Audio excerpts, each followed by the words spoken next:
भोला जैसे ही झील की ओर बढ़ा तो उसे एक आवाज सुनाई देती है।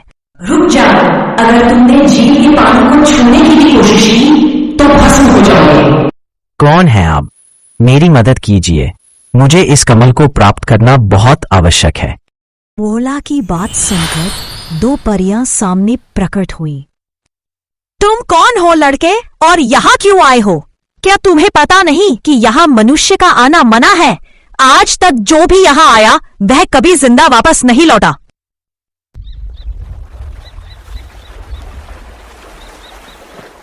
बहुत समय पहले की बात है। घने जंगलों और ऊंचे पहाड़ों के बीच बसा एक शांतिपूर्ण गांव स्वर्णपुर था। यहाँ के लोग सीधे साधे और मेहनती थे। सारे गांव के लोग मिलजुल कर रहा करते थे। उनकी आय का मुख्य स्रोत थी एक नदी जो उनके गांव से होकर बहती थी। सारा गांव इसी नदी पर निर्भर था।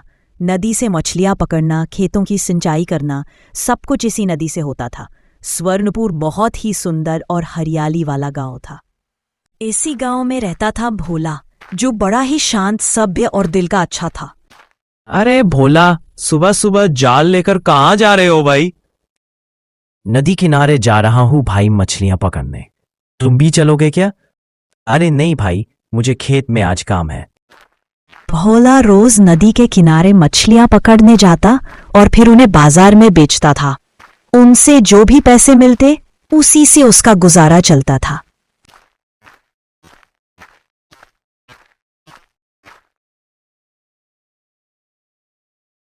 अरे भोला भाई आ गए।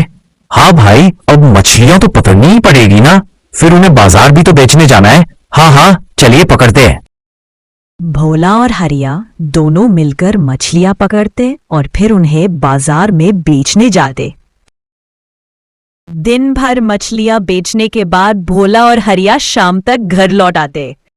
रात को जब गांव में शांति छा जाती तो कुछ बूढ़े बुजुर्ग और बच्चे सब मिलकर चौपाल पर बैठा करते। गांव के रामू काका बच्चों को पुराने जमाने की कहानियां सुनाया करते थे। उस रात भी सब लोग दीपक की मंद रोशनी में बैठे थे। रामू काका अपनी कहानी शुरू ही करने वाले थे कि तभी भोला ने उत्सुकता से पूछा, काका, ये जो हमारे गांव में इंद्र झील है, वहां कोई क्यों नहीं जाता? क्या वहां सच में कोई भूत प्रेत रहता है? रामू काका थोड़ी देर चुप रहे, फिर मुस्कुराते हुए बोले, नहीं बेटा, ऐसा कुछ नहीं है। अब तुम सब जाओ और सो जाओ, देखो कितनी रात हो गई है। पर भोला कहाँ मानने वाला था। वह जिद पर अड़ गया। नहीं काका, आज तो आपको बताना ही पड़ेगा। आप हर बार इस बात को टाल देते हैं। आखिर वहां ऐसा क्या है जो आप हमें नहीं बताना चाहते? अब जिद मत करो, बहुत रात हो गई है, जाओ जाकर सो जाओ। पर भोला ने आज ठान लिया था कि वह इस रहस्य को जाने बिना नहीं सोएगा।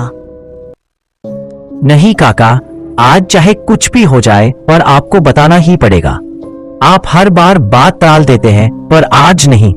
भोला की जिद देखकर रामू काका ने गहरी सांस ली और बोले, अच्छा ठीक है, सुनो, लेकिन ये बात बहुत पुराने जमाने की है, जब हमारा यह गांव बसता भी नहीं था। कई वर्ष पहले एक दिन इंद्र झील में कुछ परियां स्नान करने आई थीं। वो झील का जल बहुत पवित्र और चमकदार था। स्नान करने के बाद जब वे वापस लौटने लगीं तो उन्होंने झील के किनारे एक दिव्य कमल का बीज बो दिया। कहा जाता है वो कमल साधारण नहीं था, उसमें एक अलौकिक शक्ति छिपी थी। जिसे भी वो कमल मिलता उसकी हर मनोकामना पूरी हो जाती। कुछ वर्षों पहले परियां आकाश में भ्रमण करते हुए उस जंगल से गुजर रही थी। तभी उनका ध्यान उस झील पर गया। अरे सखी, देखो कितनी सुंदर झील है। हाँ सखी, इसका जल कितना निर्मल और स्वच्छ है। आओ चलो हम लोग इसमें स्नान करते हैं।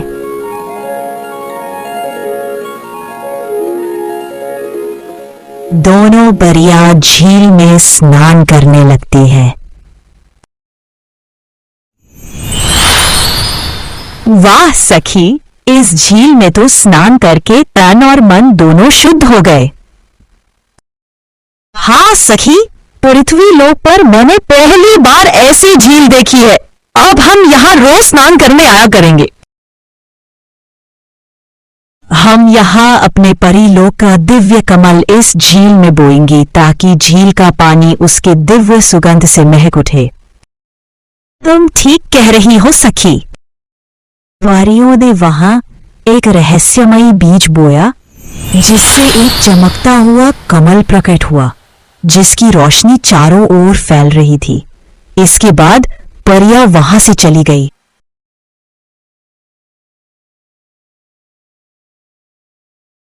तो काका, क्या हम उस कमल को प्राप्त नहीं कर सकते? क्या कोई उपाय नहीं है?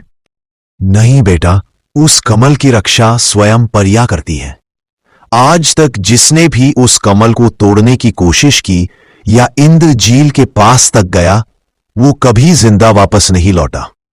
भोला की आंखों में जिज्ञासा और साहस दोनों झलक रहे थे।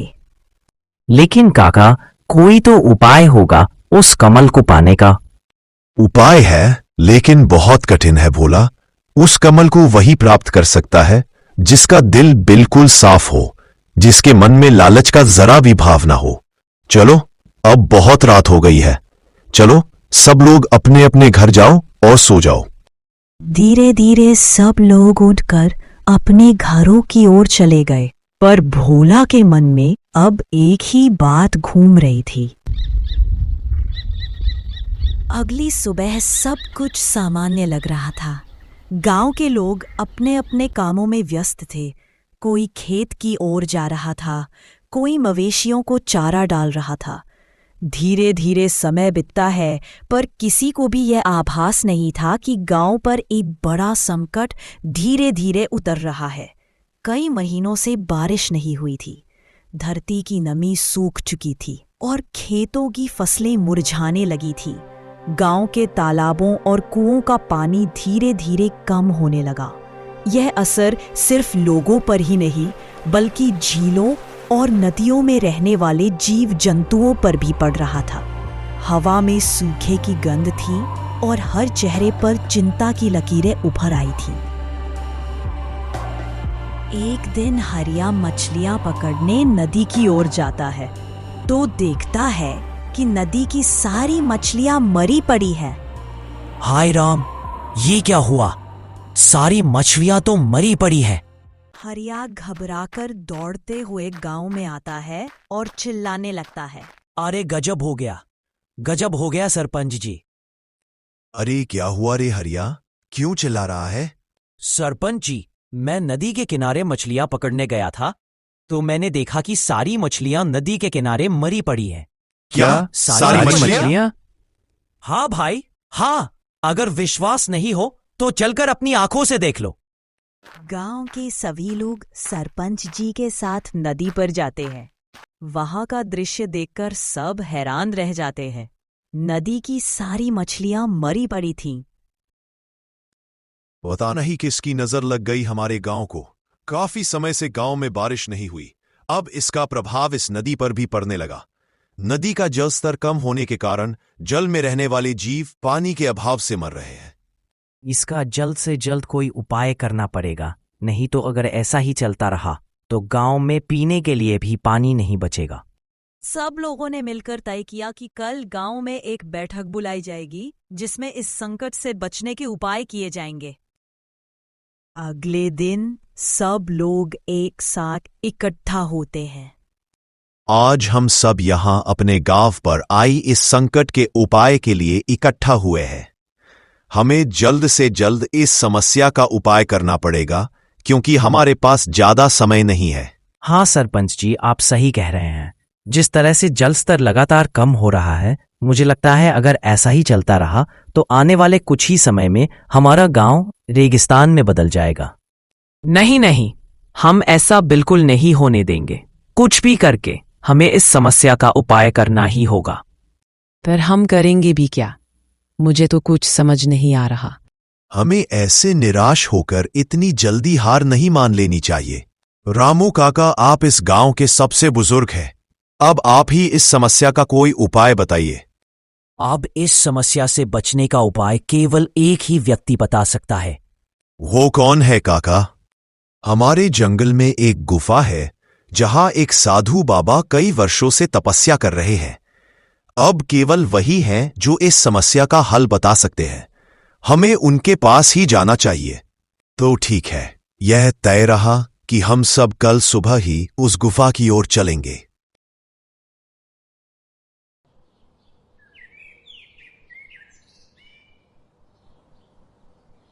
अगली सुबह सभी लोग घने जंगलों की ओर निकल पड़ते हैं। सब लोग जंगलों को पार करते हुए आगे बढ़ रहे थे। सुबह से चलते चलते दोपहर हो गई थी। पूरा दिन चलने के बाद उन्हें वह गुफा दिखाई दी। वो रही वह गुफा। आखिर हम पहुंच ही गए। हाँ, अब हमें जल्द से जल्द उस गुफा के अंदर प्रवेश करना चाहिए। सभी लोग गुफा के अंदर जाते हैं। गुफा के अंदर एक साधु बाबा आंखें बंद करके तपस्या कर रहे होते हैं। लोगों के पैरों की आहट सुनकर साधु बाबा का ध्यान भंग हो जाता है। साधु अपनी आंखें खोलकर देखते हैं तो पाते हैं कि कई लोग उनकी ओर चले आ रहे हैं। कौन है आप लोग और आप सब यहाँ क्या कर रहे हैं? हमारी मदद कीजिए बाबा। हमारे गांव पर एक बहुत बड़ा संकट आया है। अब इस संकट से केवल आप ही हमारी रक्षा कर सकते हैं। कैसा संकट? और मैं तुम सबकी मदद कैसे कर सकता हूं? बहुत समय से हमारे गांव में बारिश नहीं हुई है महाराज, जिसके कारण सभी जलाशय सूख गए हैं। जलचर जीव और पशु पक्षी पानी के अभाव में मर रहे हैं। अब इस संकट से केवल आप ही हमारी रक्षा कर सकते हैं। कृपया हमें इस संकट से बचने का कोई उपाय बताइए। उपाय है, लेकिन वह इतना आसान नहीं है। कृपा करके हमें वह उपाय बताइए। हम कुछ भी करने के लिए तैयार हैं। तो सुनो, तुम्हें उस इंद्रझील में खिलने वाले सप्तवर्णी कमल को प्राप्त करना होगा, तभी तुम इस संकट से बच सकते हो। परंतु सप्तवर्णी कमल प्राप्त करना इतना आसान नहीं है। उसे केवल वही व्यक्ति हासिल कर सकता है जो निष्कलुष हृदय का हो, जिसके मन में किसी भी प्रकार का लोभ या लालच ना हो। लेकिन अगर कोई लालची व्यक्ति कमल को छूने की भी गलती करता है तो उसकी जान भी जा सकती है। साधु की बात सुनकर सब चिंता में पड़ गए। एक गहरा सन्नाटा सबके चेहरों पर छा गया। कुछ देर के गहरे सन्नाटे के बाद एक आवाज आती है। मैं जाऊंगा इस कमल को लाने। हाँ, मैं जाऊंगा इस कमल को लाने। मैं किसी भी कीमत पर इस कमल को प्राप्त करूंगा। लेकिन बेटा, इसमें बहुत जोखिम है। तुम्हारी जान को भी खतरा हो सकता है। मैं अपने गांव को बचाने के लिए किसी भी खतरे को उठाने के लिए तैयार हूं, चाहे मुझे इसके लिए अपने प्राणों की आहुति ही क्यों न देनी पड़े। बाबा, मुझे आशीर्वाद दें कि मैं इस काम को सफलतापूर्वक पूरा कर सकूं। मेरा आशीर्वाद हमेशा तुम्हारे साथ है बेटा। लेकिन एक बात का ध्यान रखना, उस कमल की रक्षा स्वयं परिया करती है। तुम्हें उन्हें इस बात का विश्वास दिलाना होगा कि तुम उस कमल का उपयोग किसी गलत काम के लिए नहीं करोगे। सबसे आशीर्वाद लेने के बाद भोला इंद्रझील की ओर निकल जाता है। भोला जंगल के रास्ते से होते हुए झील की ओर जाता है। भोला को थोड़ा थोड़ा डर भी लग रहा था, लेकिन गांव की भलाई के लिए वह अपने संकल्प से पीछे नहीं हटता। कुछ समय लगातार चलने के बाद भोला इंद्रझील के पास पहुंच जाता है।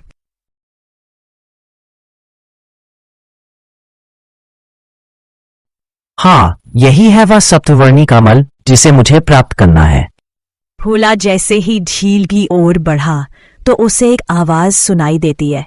रुक जा, अगर तुमने झील के पानी को छूने की भी कोशिश की तो भस्म हो जाओगे। कौन है आप? मेरी मदद कीजिए। मुझे इस कमल को प्राप्त करना बहुत आवश्यक है। भोला की बात सुनकर दो परियां सामने प्रकट हुई। तुम कौन हो लड़के, और यहाँ क्यों आए हो? क्या तुम्हें पता नहीं कि यहाँ मनुष्य का आना मना है? आज तक जो भी यहाँ आया वह कभी जिंदा वापस नहीं लौटा। मुझे पता है, लेकिन हमारे गांव स्वर्णपुर पर बहुत ही बड़ी समस्या आ गई है। इसी संकट के उपाय के लिए मुझे यह सप्तवर्णी कमल चाहिए। हम कैसे मान ले लड़के कि तुम सच बोल रहे हो? अगर तुम सच बोल रहे हो और तुम्हें यह कमल चाहिए तो तुम्हें हमारी 2 परीक्षाएं देनी होंगी। मैं कोई भी परीक्षा देने के लिए तैयार हूँ। एक बार फिर सोच लो, कहीं तुम गांव वालों की भलाई के लिए अपनी ही जान न गंवा बैठो। मैंने सोच लिया है, मुझे अपनी जान की परवाह नहीं है। आप मेरी परीक्षा ले लीजिए। तो ठीक है, तैयार हो जाओ। परी ने जादू की छड़ी घुमाई तो खीर से भरा हुआ 2 कटोरा भोला के सामने प्रकट हुआ। ये 2 कटोरों में खीर है, एक में जहर मिला हुआ है और दूसरे में अमृत। तुम्हें सही कटोरे का चुनाव करके इस खीर को पीना होगा, लेकिन याद रखना, अगर तुमने गलत कटोरा चुना तो तुम्हें अपने प्राणों से हाथ धोना पड़ेगा। भोला ने पहला कटोरा उठाया और सारी खीर पी गया। फिर उसने दूसरा कटोरा उठाया और उसे भी पी गया। ये सब देखकर परियां हैरान रह गई और बोली, भोला, तुम सच में साहसी और नेक दिल इंसान हो। जब मैंने तुम्हें कहा कि एक कटोरे की खीर में जहर है, फिर भी तुमने दोनों कटोरों की खीर पी ली। तुम्हें डर नहीं लगा? मुझे पता था कि दोनों कटोरों में से किसी में भी जहर नहीं है, क्योंकि आप दोनों अच्छी परियां हैं। आप मेरी बेवजह जान क्यों लेंगी? और अगर इसमें जहर होता भी तो मैं अपने गांव की रक्षा के लिए जहर भी पी लेता। भोला की बात सुनकर परियां भोला से बहुत प्रसन्न हुई। वाह भोला, तुम तो सच में बहुत बहादुर हो। अब तुम दूसरी परीक्षा के लिए तैयार हो जाओ। इस झील में तुम्हें 3 कमल दिख रहे हैं, जिनमें से केवल एक ही असली है। तुम्हें इनमें से सही कमल का चुनाव करना है।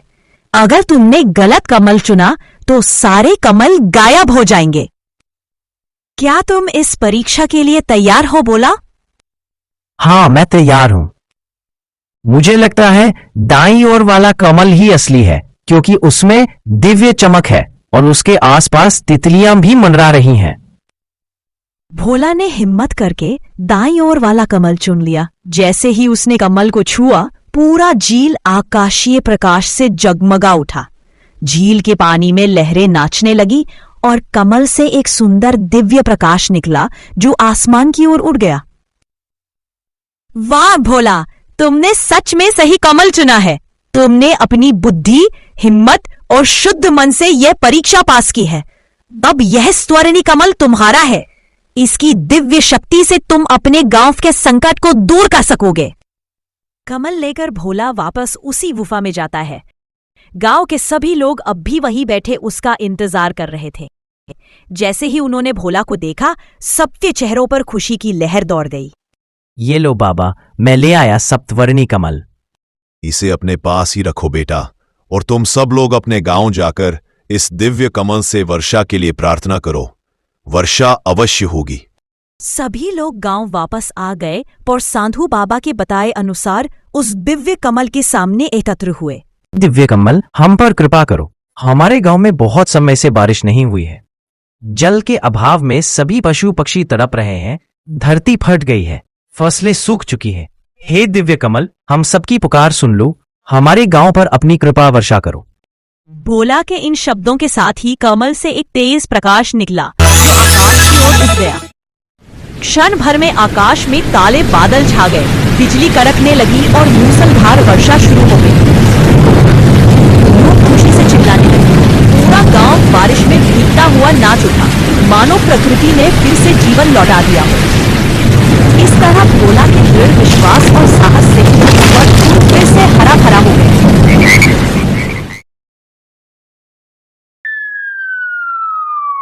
2 घंटे इलाज करने के बाद डॉक्टर कमरे से बाहर आए।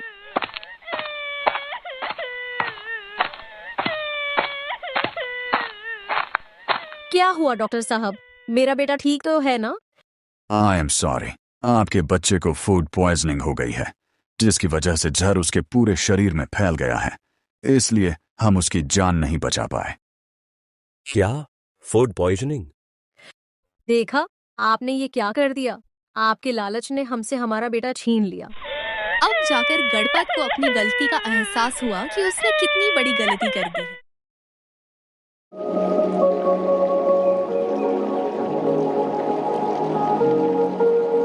एक गांव में गणपत नाम का आदमी अपनी पत्नी और बच्चों के साथ रहता था।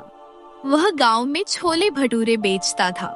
उसके छोले भटूरे इतने स्वादिष्ट थे कि लोग दूर दूर से खाने आते थे। गणपत वैसे तो अच्छा आदमी था, लेकिन उसकी एक कमी थी। वह जल्दी से जल्दी गांव का सबसे अमीर व्यक्ति बनना चाहता था। वह दिन भर पैसों के बारे में ही सोचता रहता। एक दिन मैं इस गांव का सबसे अमीर व्यक्ति बनकर दिखाऊंगा, जमींदार से भी ज्यादा अमीर। पर कैसे? ऐसे तो छोले भटूरे बेचकर मैं ज्यादा अमीर नहीं बन सकता। वह चाहे कितना भी कमाए, उसे कभी संतुष्टि नहीं होती थी। हमेशा उसे पैसे कम ही लगते थे। आज भी बहुत कम कमाई हुई।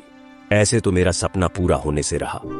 भगवान ने हमें बहुत दिया है, इतना लालच करना ठीक नहीं। आप अच्छा कमा रहे हैं, आपको और कितना चाहिए? अरे तू चुप कर, तुझे कुछ नहीं पता। इतने पैसों में क्या होता है? मैं तो गांव का सबसे अमीर आदमी बनूंगा। एक दिन देख लेना तुम। गणपत अपनी पत्नी को डांटकर चुप करा देता है और सोचने लगता है कि ऐसा क्या किया जाए जिससे उसका मुनाफा 2 गुना हो जाए। तभी उसके दिमाग में एक तरकीब आती है। क्यों ना मैं भटूरे छानने के लिए महंगे तेल की जगह सस्ता तेल इस्तेमाल करूं। इससे मेरा मुनाफा भी ज्यादा होगा और किसी को पता भी नहीं चलेगा। गणपत दुकान पर जाकर सस्ता तेल ले आता है। भाई, वो 1 लीटर खाने वाला तेल देना तो। ये लो भाई, सबसे बढ़िया और सबसे अच्छा तेल। ये वाला नहीं चाहिए, वो सस्ता वाला देना। पर गणपत भाई, वो तेल तो सेहत के लिए बहुत हानिकारक है। मैं चाहे जो लूं, तुझसे क्या मतलब? तुझे देना है तो दे, वरना मैं किसी और दुकान से ले लूंगा। दुकानदार गणपत को सस्ता तेल दे देता है। अब गणपत उसी तेल से भटूरे बनाता है। किसी को कुछ पता नहीं चला। भटूरे का स्वाद बिल्कुल रोज की तरह ही था, इसलिए सब मजे से छोले भटूरे खा रहे थे। आज गणपत ने कम लागत में ज्यादा मुनाफा किया। अब गणपत रोज सस्ते और बेकार तेल से भटूरे बनाने लगा। वाह वाह गणपत भाई, क्या स्वाद है आपके छोले भटूरे का। हाँ, मजा ही आ गया, मजा ही आ गया। आज से पहले मैंने ऐसे छोले भटूरे नहीं खाए। आपके हाथों में तो जादू है, जादू। कुछ दिन ऐसे ही बीत जाते हैं। सब कुछ बिल्कुल ठीक चल रहा था। गणपत का मुनाफा भी अच्छा हो रहा था, लेकिन गणपत का लालच और बढ़ गया। अब उससे इतने पैसे भी कम लगने लगे। 100, 200, 300, 400, 500। पूरे दिन मेहनत करके छोले भटूरे बनाता हूँ, पर मुनाफा बहुत कम होता है। कुछ न कुछ तो करना पड़ेगा।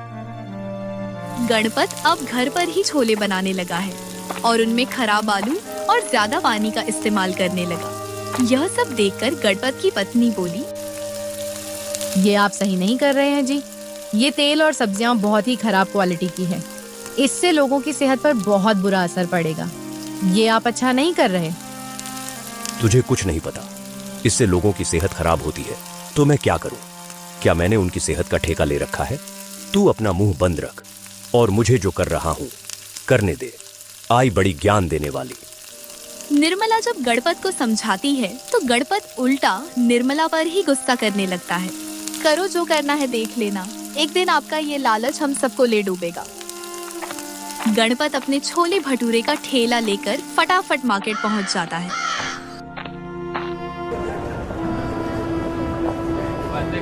गणपत भाई, आजकल आपके छोले भटूरे में वो बात नहीं रही। एक तो टेस्ट पहले जैसा नहीं रहा, ऊपर से आपने दाम भी बढ़ा दिए हैं। अरे भाई, मैं तो पहले की ही तरह छोले भटूरे बनाता हूँ। अब तुम्हें स्वादिष्ट नहीं लग रहे तो मैं क्या कर सकता हूँ? रही बात दाम बढ़ाने की, तो तुम्हें पता ही है आजकल महंगाई इतनी ज्यादा हो गई है, इसलिए मुझे भी दाम बढ़ाना पड़ा। मैंने कितनी आसानी से सबको मूर्ख बना दिया, किसी को कुछ समझ ही नहीं आया। गणपत यह सब सोचकर खुश हो रहा था कि उसने दाम भी बढ़ा दिए और मिलावट वाले छोले भटूरे भी लोगों को खूब खिला रहा है, पर किसी को कोई फर्क नहीं पड़ा। गणपत मिलावटी छोले भटूरे पूरे गांव को खिलाता रहा। धीरे धीरे इसका असर लोगों की सेहत पर होने लगा।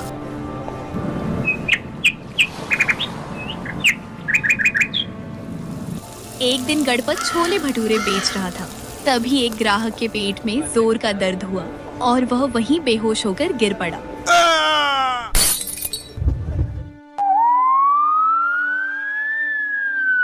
उसे जल्दी से जल्दी सब लोग हॉस्पिटल ले गए।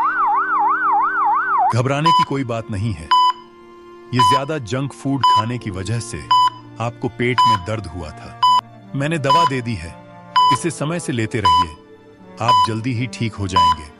अब जो भी गणपत के छोले भटूरे खा रहा था, सबकी तबीयत खराब होने लगी। जब डॉक्टर ने चेक किया तो पता चला कि सबको फूड पॉइजनिंग हुई है। मुखिया जी, दिन पर दिन लोगों की तबीयत खराब ही होती जा रही है। यह सब गणपत के छोले भटूरे की वजह से हो रहा है। जिसने भी उसके छोले भटूरे खाए हैं, सबकी तबीयत खराब हो रही है। हाँ, मैंने भी उस दिन छोले भटूरे खाए थे और मेरे पेट में जोर का दर्द हुआ और मैं वहीं बेहोश होकर गिर पड़ा। जरूर कुछ न कुछ तो मिलावट कर रहा है यह गणपत। अगर ऐसी बात है तो मैं इसकी जांच करवाऊंगा, और अगर यह बात सच निकली तो गणपत को अच्छा सबक सिखाऊंगा। सरपंच अपने एक आदमी को गणपत के घर यह पता लगाने भेजता है कि वह किस तरह से छोले भटूरे बनाता है। सरपंच का आदमी गणपत के घर जाता है और चुपके से देखता है कि गणपत अपने छोले में खराब आलू और थर्ड क्वालिटी का तेल इस्तेमाल करता है, जिससे गांव वालों की तबीयत खराब हो रही है। देखा, निर्मला किसी को कुछ पता नहीं चल रहा। तू फालतू में ही डर रही थी। ये खाने वाला तेल महंगे वाले तेल के मुकाबले आधे दाम में मिलता है, और ये आलू भी मैंने आधे दाम में ले आया। अब तो फायदा ही फायदा होगा। किसी को कुछ पता चले या ना चले, पर ऊपर वाला सब देखता है। ओ, तो ये बात है, गणपत अपने छोले भटूरे में खराब तेल और आलू का इस्तेमाल कर रहा है। अभी जाकर मुखिया जी को बताता हूँ। वहाँ से आकर वह सब कुछ सरपंच को बता देता है। तो ये बात है, इस गणपत को तो सबक सिखाना ही पड़ेगा।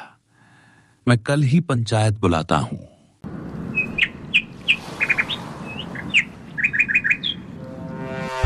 मैंने पता लगाया तो पता चला आप लोगों की तबीयत गणपत के छोले भटूरे खाकर ही खराब हो रही है, क्योंकि वह अपने छोले भटूरों में मिलावट कर रहा है, खराब सब्जी और तेल का उपयोग कर रहा है, जिससे आप लोगों की तबीयत खराब हो रही है।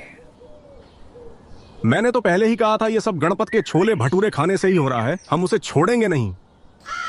सभी गांव वाले गुस्से में लाठी डंडे लेकर गणपत के घर पहुंच जाते हैं। सब जोर जोर से गणपत को आवाज लगाने लगते हैं। बाहर की आवाज सुनकर गणपत और निर्मला बाहर आते हैं। गणपत जैसे ही बाहर आता है, गांव वालों के हाथ में लाठी डंडे लिए हुए देख डर जाता है। गणपत, तू अपने छोले भटूरे में मिलावट कर रहा है। तेरी वजह से सारे गांव वालों की तबीयत खराब हो रही है। सरपंच जी, मैंने कुछ नहीं किया। हम बताते हैं तूने क्या क्या किया है। झूठ बोलता है, मारो इसे। हाँ, मारो इसे।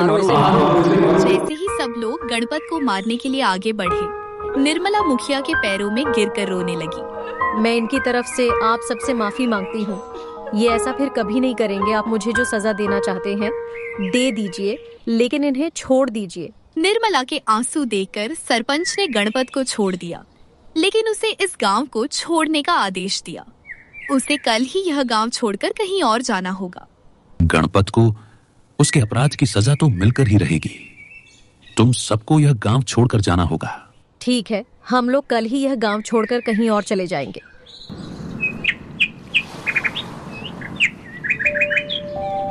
अगले दिन गणपत अपनी पत्नी और बच्चे के साथ गांव छोड़कर चला जाता है। देखा, आपके लालच ने ये क्या कर दिया। मैंने आपको कितनी बार समझाया था, इतना लालच करना ठीक नहीं, लेकिन आपने मेरी एक ना सुनी। अब निर्मला, हो गया जो हो गया। अब मैं ऐसा फिर कभी नहीं करूंगा। निर्मला रास्ते में गणपत को डांटती रही। वे चलते चलते इस गांव से दूर किसी दूसरे गांव में पहुंच जाते हैं, जहां उन्हें कोई नहीं जानता।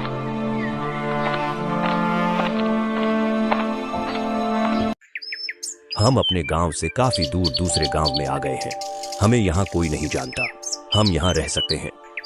गणपत ने उसी गांव में एक झोपड़ी बना ली और वहीं रहने लगा। निर्मला, मैं काम की तलाश में जा रहा हूँ। ठीक है, जाइए, पर जल्दी वापस आइएगा। ठीक है। गणपत काम ढूंढने गांव में निकल जाता है।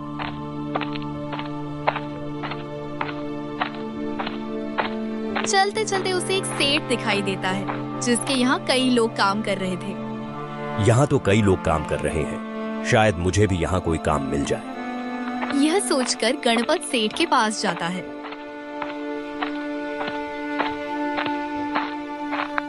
राम राम सेठ जी।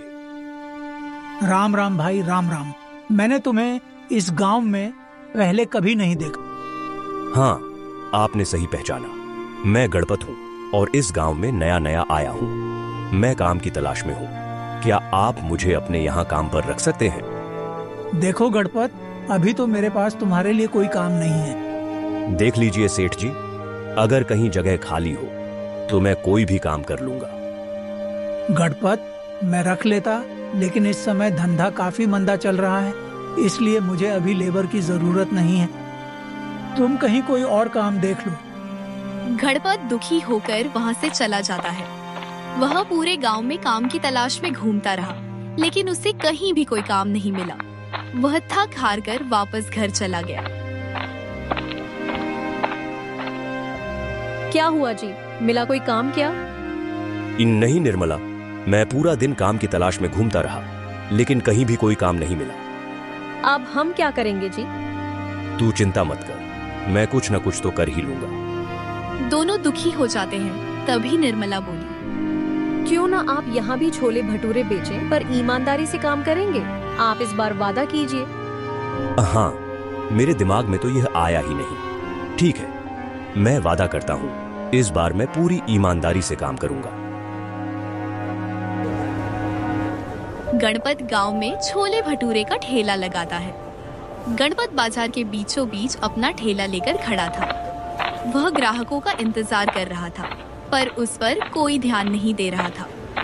अजीब गांव है, कोई छोले भटूरे ही खाने नहीं आ रहा। गणपत जोर जोर से आवाज लगाता है, आओ आओ, गर्मा गर्म स्वादिष्ट छोले भटूरे खाओ। गणपत की इतनी आवाज लगाने पर भी कोई नहीं सुनता। अजीब बात है, कोई छोले भटूरे ही नहीं खाने आ रहा। गणपत पूरे दिन बाजार में खड़ा होकर आवाज लगाता रहा, लेकिन ठेले के पास कोई भी छोले भटूरे खाने नहीं आया। सुबह से शाम हो गई। शाम को गणपत छोले भटूरे का ठेला लेकर वापस घर आ जाता है। अजीब बात है, मैं पूरे दिन बाजार में छोले भटूरे का ठेला लेकर खड़ा रहा, लेकिन कोई भी आदमी छोले भटूरे खाने नहीं आया। आप ऐसे हार मत मानिए। आप इस गांव में नए नए हैं, यहाँ आपको कोई जानता नहीं है, शायद इसलिए लोग नहीं आए होंगे। हो सकता है। कल फिर से आप बाजार जाइएगा, देखना कल आपके छोले भटूरे खाने जरूर लोग आएंगे। अगली सुबह गणपत सारी तैयारी करके ठेला लेकर बाजार पहुंच जाता है और आवाज लगाने लगता है, आओ आओ, गर्मा गर्म स्वादिष्ट छोले भटूरे खाओ। एक आदमी गणपत के ठेले की ओर देख रहा था। गणपत फिर से आवाज लगाने लगता है, आओ आओ, गर्मा गर्म स्वादिष्ट छोले भटूरे खाओ। आदमी गणपत के ठेले के पास आकर बोला, कैसे दिए भाई छोले भटूरे? 30 रुपए प्लेट है भाई। अच्छा अच्छा, एक प्लेट दे दो।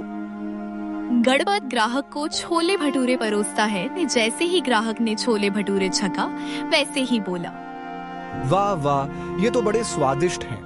ऐसे छोले भटूरे मैंने पहले कभी नहीं खाए। आदमी बड़े मजे से छोले भटूरे खाता है और पैसे देकर वहाँ से चला जाता है। धीरे धीरे गणपत के ठेले पर लोग आने लगते हैं। गणपत को छोले भटूरे बेचते हुए लगभग 1 महीने हो गए थे। अब उसके छोले भटूरे की चर्चा पूरे गांव में होने लगी थी। लेकिन यहीं से गणपत की बर्बादी का खेल शुरू हुआ। गणपत के मन में फिर से लालच आने लगा। उसने फिर से छोले भटूरे में मिलावट करना शुरू कर दिया। एक दिन सुबह सुबह गणपत छोले भटूरे बना रहा था, तभी अचानक कोई गणपत को आवाज देता है, गणपत भाई, ओ गणपत भाई। कौन है भाई? आ रहा हूँ। गणपत छोले भटूरे ऐसे ही छोड़कर बाहर चला जाता है। तभी निर्मला अपने बेटे के साथ आती है। बच्चा छोले भटूरे देखकर उसे खाने के लिए कहने लगता है, मम्मी मम्मी, मुझे भी छोले भटूरे खाने हैं। हाँ हाँ बेटा, खा लेना, अभी तेरे बाबा आ रहे हैं, तो दिला दूंगी। नहीं मम्मी, मुझे अभी चाहिए, अभी चाहिए। अच्छा ठीक है, देती हूँ। निर्मला बच्चे की जिद पर इस बात से अनजान कि छोले भटूरे में मिलावट है, बच्चे को छोले भटूरे दे देती है। बच्चा मजे से छोले भटूरे खाने लगता है। कुछ देर बाद गणपत भी बाहर से आता है और छोले भटूरे को ठेले पर रखकर बाजार चला जाता है। इधर निर्मला भी घर के काम में लग जाती है और गोलू बाहर खेल रहा होता है। दोपहर का समय था। अचानक बाहर से गोलू के चिल्लाने की आवाज आती है। गोलू की आवाज सुनकर निर्मला दौड़ती हुई बाहर आई और देखती है कि गोलू जमीन पर गिर पड़ा है। निर्मला जोर जोर से गोलू को आवाज लगाती रही, पर गोलू बिल्कुल भी नहीं हिला। वह जोर से रोने लगी। वह दौड़ती हुई गणपत के पास पहुंची। निर्मला को हांफते और कांपते देखकर गणपत बोला, निर्मला, क्या हुआ? तुम इतनी डरी हुई क्यों हो? क्या हुआ? वो गोलू अचानक से जमीन पर गिर पड़ा। आप कुछ बोल भी नहीं रहा, आप जल्दी चलिए। दोनों दौड़ते हुए घर पहुंचे और गोलू को लेकर हॉस्पिटल गए। 2 घंटे इलाज करने के बाद डॉक्टर कमरे से बाहर आए।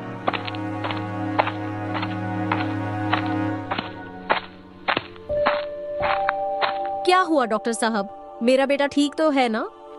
आई एम सॉरी, आपके बच्चे को फूड पॉइजनिंग हो गई है, जिसकी वजह से जहर उसके पूरे शरीर में फैल गया है। इसलिए हम उसकी जान नहीं बचा पाए। क्या? Food poisoning? निर्मला, तुमने आज गोलू को क्या खिलाया था? उसने आज सुबह सुबह आपके बनाए हुए छोले भटूरे खाए थे और कुछ भी नहीं। गणपत सब समझ गया और बोला, गोलू को छोले भटूरे नहीं खिलाने थे। निर्मला, मुझे माफ कर दो, मेरे लालच की वजह से यह सब हुआ है। इसका मतलब है कि आपने छोले भटूरे में मिलावट की थी। देखा, आपने ये क्या कर दिया। आपके लालच ने हमसे हमारा बेटा छीन लिया। अब जाकर गणपत को अपनी गलती का एहसास हुआ कि उसने कितनी बड़ी गलती कर दी है। उसके पैसे की लालच ने उससे उसका बेटा ही छीन लिया। इसीलिए कहते हैं, लालच बुरी बला है।